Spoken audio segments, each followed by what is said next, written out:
It's down in the den, so go tell a friend. The best podcast on earth is about to begin. We got jokes and news and movie reviews. After Dark NC-17 with the crew. Interviews with the best artists around. So like, comment, subscribe. The show's starting right now. Let's go. Like, comment, subscribe. The show's starting right now.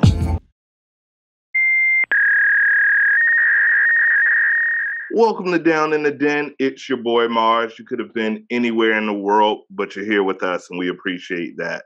Joining me today, we have an amazing artist, actor, battle rapper, and activist, Elijah Lamar. Elijah, how you doing today, King? Doing good, man. What's going on with you? Another day in paradise, man. Thanks for asking. Always. So, man, we begin every single interview the same. I'm a big nerd, and I always say every hero has an origin story. So growing up in Ohio, how did you discover your passion for making music and the arts in general? It really was just being in school, being around my family. My family was very music, like they all was talented, singing and everything. And then with me growing up, I needed to figure out something that I can do to fit in, I guess.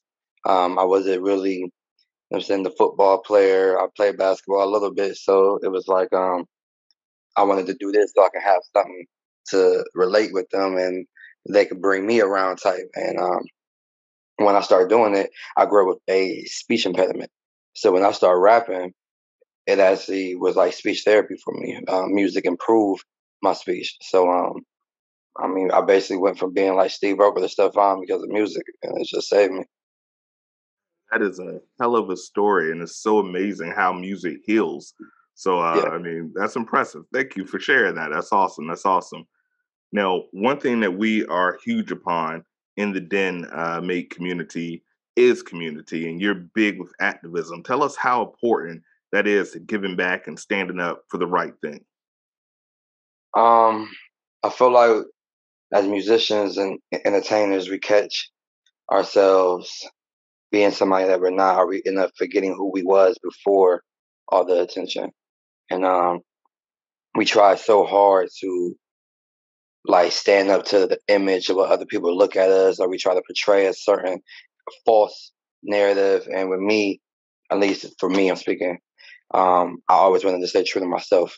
I don't never want to forget who I was before all this. So the type of person I was, or the type of person I am, is somebody who speaks up. If I feel like something is wrong, I'm going to say something about it. If I feel like I can contribute to help something out, use my platform, I'm going to do something with that. I have a voice. I grew up to the point where I'm able to guide people and lead people. I've always told myself that I'm a leader. I'm not a boss. A boss is somebody who tell you what to do. A leader is somebody who show you how to do it.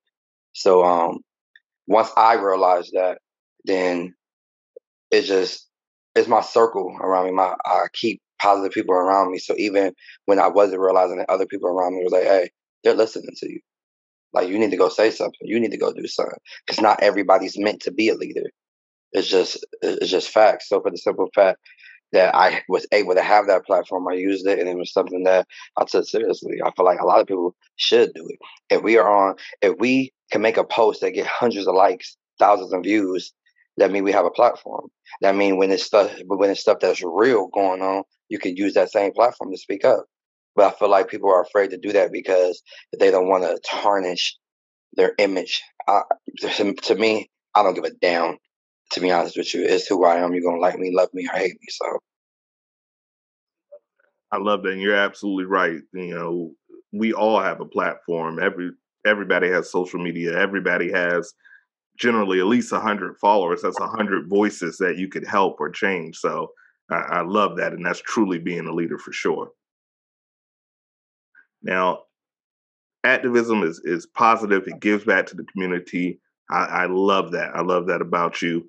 But as a hip hop historian, one element of hip hop that's so important to me, I've been hip hop since as long as I can remember, is the battle. And you have an alter ego where you kill it. You know, it's not always giving back. Sometimes you're giving it to people.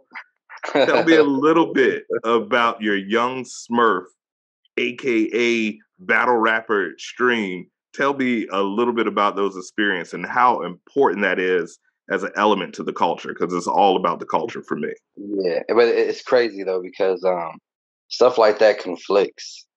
Hold on. Stuff Gesundheit. like that conflicts. Thank you. With like with me trying to be an activist, I remember me trying to speak up, and you have the certain people that will come out and be like, "Well, how you expect for us to listen to you? You talking about nonviolent this, nonviolent that? Have you watched your battles? The stuff that you talk about, the stuff that you rap about." I'm like, first of all, y'all gotta understand that's a character. Entertainment. That's a role. It's entertainment. That's what I'm supposed to do. Like when I'm doing it, I mean it at that time. But you know what I'm saying? That's Smurf. That's a role. That's a hat that I wear. I wear many hats. So it was harder to get certain people to follow because they felt like I was being a hypocrite. And I'm like, okay, if that's how you want to look at it, but it's definitely bigger than that. But with battle rap, I actually was battle rapping before I made music. Before I had enough money to, you know what I'm saying, to convince my mom to get me a studio, you know what I'm saying, or before I had the little karaoke machine with the mic that recorded onto the cassette tapes, like we was at the lunch tables rapping. People would take the pencils, spoons, fork, anything that Table. could make a different noise. And I had this friend, his name was Marcus Gilmore, still to this day, one of the coldest like drummers on the table. Like he kill it. That motherfucker take a pencil and a pen, cause they two different things. And so they sounding different. He'd get then he'll take a spoon and tap the glass with it. Like it's just crazy. And he used to do that there on the lunch table, and we used to battle rap. Like we used to freestyle and get it in. Like I said, that was something where I was able to be somebody else. I grew up not being the popular kid. I grew up people laughing because I couldn't talk. I couldn't even have a conversation with you right now. My stutter was that bad. I could not complete a sentence. So people would laugh at me. Nobody wanted to talk to me. I had very low self-esteem. But when I rapped, it didn't come out. I didn't stutter. So at that time, we eat lunch real quick, maybe get done in 10 minutes. I mean, for 20 minutes for lunch, I'm the cool kid. I'm popular. I can live. I can forget about all my troubles and everything that I'm going through or my low self-esteem. So battle rap was it. Like a person may try to laugh at me and clown me, but hey, I just chewed your ass up. I chewed you up during lunch, didn't I? And then that followed up with, all right, the next day, who could be Smurf? Let's see who could be Smurf. And it just felt good. It was like, damn, instead of y'all laughing at me, you know what I'm saying? Y'all cheering me on. And that led to me growing up to start doing music. I stopped battle rapping. And that's when the new era of battle rap came out with URL and the Smack DVDs. And people start talking about it. They start doing it. It was like, hey, remember when Smurf and Ace and them used to battle back in high school and school? Da, da, da. I wonder if they still got it. They probably old now. And people was calling me out on social media. I'm like, I ain't lost it. Like I was freestyling back then. This stuff easy. They right. You know what I'm saying? I would kill Right. somebody. But nobody wanted to believe it. They looked at me as like the old head. Oh, this ain't back in the day when you was in school. Like this different now. Okay, well, set something up then. First battle coming back, I battled doing a young Nick, young Smurf versus young Nick. It was so bad. I fucked this boy up so bad. And it's been now from that battle, 36 battles in now. I probably only lost 5 or 6 battles. Like they call me the king of Canton for battle rap. I'll be fucking niggas up for real. So Definitely chat. We always do our research when we have our artists, and that's why I wanted to bring it up because I saw it. I said, "Woo, this young Smurf guy is it's a totally different character from Elijah. totally different." So we wanted to bring it to light because we love it. We love it. Now, as a journalist, we got to get a scoop. We got to get a scoop. You mentioned music. You've been heavy on the activism. You know, you're busy in 2020. You gave us a little taste in 2021, but we know, with the pandemic, everything's been crazy. But please tell us what's in the works. Do we have some new projects that we can look forward to on the music side coming up? Give us a little sneak. Yeah, so I do have a project. My last project was called King. This next project is going to be called Watch the Throne, or not Watch the Throne. Respect the Throne. Because I've already established I am the king. At first, it was self-proclaimed. Now it's nobody argues it no more. I earned it. That's me. I'm the king of my city. Period. So now it's like y'all have to respect that. Like, granted, I gotta just because you may be the king now, don't mean people ain't gonna try to come at you. You know what I'm saying? I gotta keep that title. So now for the next project, it's called Respect the Throne. I'm gonna make y'all respect this throne. You feel me? So that's the next project. I already got a single out called Get Ready. I've been performing another one called Straight Out the Mud. It's not out yet. It was actually supposed to be dropping this month, but I got a few things I'm trying to work out with that. I want to make it bigger than what it is. And I have another one with Stolly. Stolly is signed with Maybach Music. We're both from the same city. So the way I want to do that is we're both from the 330, 330, March 30th. That's when we're probably going to drop it. Sense. That makes perfect sense. And it's I still, I love mean, it. that's the end of the first quarter. So Nice. Well, appreciate the scoop. We are looking forward to that new music. Like I said, I checked out King. It's definitely dope. Your flow is impeccable. It's rare that you could see someone that starts with battle that can also make music. So you're in rare, if you know what I mean. Usually, yep, I know. bars and music. That's the reason why I changed my name too, because the industry Absolutely. had a stigma on battle rappers saying they can't make good music. So I changed my name to Elijah Lamar, which is my real name, and it's to the point where now people don't even know Smurf and Elijah is the same person. And the moment I changed my name, I was able to grab a new audience that wasn't trying to stereotype me because, oh, you battle rap. Shout out to Two Chains. You know, it can be done. It shows it can be done. You're doing it. So I love it. There's always a second opportunity to make that first impression. So I love it. I love it. Now, brother, it has been a pleasure speaking with you. But before we let you go, we always play a little game here in Okay. the Den. Each season, we have a unique game that's designed to give your fans and the friends of the Den the most out of our Den mates. So the game this season is called If You Don't Know, Now You Know. Baby, baby. Shout out to B.I.G. So Okay. this game is an assortment of 5 random questions. Some questions are funny, some questions are serious, some are random, Okay. but they're all unique and they're all quick action to let the audience really get in the mind of Elijah. So, are you ready to kick it off? I'm ready. Let's get it. All right, let's get it. Let's get it. If you don't know, now you know. Question 1. You're a businessman. We all know that. So what would you say is the smartest investment you've ever made? Investing into myself. I love it. I love it. I love it. You got to invest in yourself if you're going to have any type of success. So I love that answer. So day by day, every time I look, a lot of people see the glasses and the weird stuff and think I'm a nerd. I am a nerd, but I'm not really a computer nerd. I'm a nerd for like comic books and things of that nature. And every day I'm seeing NFT this, I'm seeing metaverse this, and you have to have a impact on the internet and social media. How important is the internet to you, and how would you describe the internet in one sentence? What would you say? The internet is vital for you to be able to get your message out at one time to a large audience. Um, it's not the same as selling CDs out your trunk and going from city to city and state to state. It's actually easier. You can upload something and share it to a mass audience, and sometimes you can even do a targeted. So social media and the internet is vital to anybody who's doing anything with business. Period. Going anywhere. I tell everybody, learn your marketing, learn your social media. Even an old head like myself, a '90s baby like myself, I don't really. I still remember cassette, but I have to be on it because it's the new way. So if you're gonna exist, you got to be on it. Now, Mm-hmm.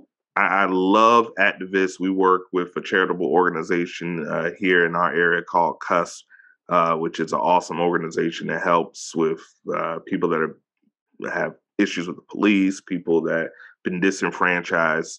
And I have a lot of heroes in the Black community, activists that were just important to me growing up. Who are some of your favorite activists yourself that you look up to, that you just, feel did an incredible job for the culture and the community? You killed me with that one. That's a tough question because, to be honest with you, I don't think I have anybody particular. I'm just pro-black, so anybody who spoke up against violence, anybody who spoke up against injustice, like, I applaud them. So anytime I seen it, it was like, yeah, that's dope. It gave me the confidence to do something for the people who have died because of them trying to stand up for themselves. Like, anybody who spoke up against injustice is a hero of my eyes. I don't have one particular person. Love that. I love that, man. Absolutely. And everybody that's standing up today, yourself included, man, we salute here in the Den because it's much needed. The battle is not won. We need every single soldier we possibly can. So this is the next to last question on the if you don't know, now you know segment. Name one thing you did where the risk was well worth the reward. Moving to Atlanta in August 2020, I quit my job. I was working corporate for the last 9 years. I made $100,000 a year working corporate sales, and I quit my job to pursue what I'm doing right now. It was a risk because, I mean, I had a lifestyle that I was used to. So going from having salary to having a guaranteed income to me risking it all on my dream finally was a big risk, but it paid off. I mean, look where I'm at. I'm on national TV. I'm on three shows that's on Stars. Just announced a movie with Jamie Foxx. Like, I never would have did this by staying my ass in a call center and pushing somebody else's dream. It was a risk, but it paid off. Like, the quote that made me do it was, "To be successful, you have to jump as quickly at opportunities as you do conclusions."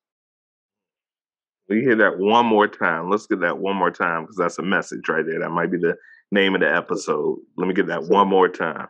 Got you. To be successful, jump as quickly at opportunities as you do conclusions. Well, goddamn, that's a message. That's a word. That's a bar right there. Absolutely. I love that. I love that. And, our stories are very similar. And that's what D.E.N stands for. It's an acronym for dreams end nightmares. If you follow your dreams, it'll end any type of nightmare escape that you may be in. So I love that answer. And I love that you took that risk and are out here doing your thing and entertaining us and providing us with the quality content that you do. So salute to that. Salute to y'all. I appreciate it. Absolutely. Now, the final question, man. You're on that scale. Probably 10 years from now, we'll be seeing a biopic. Who's playing you? Who do you want to play you in a movie about your life? Mhm. It's got to be a fairly young actor. If granted, I'm going to manifest it now. If granted, I have one, my son.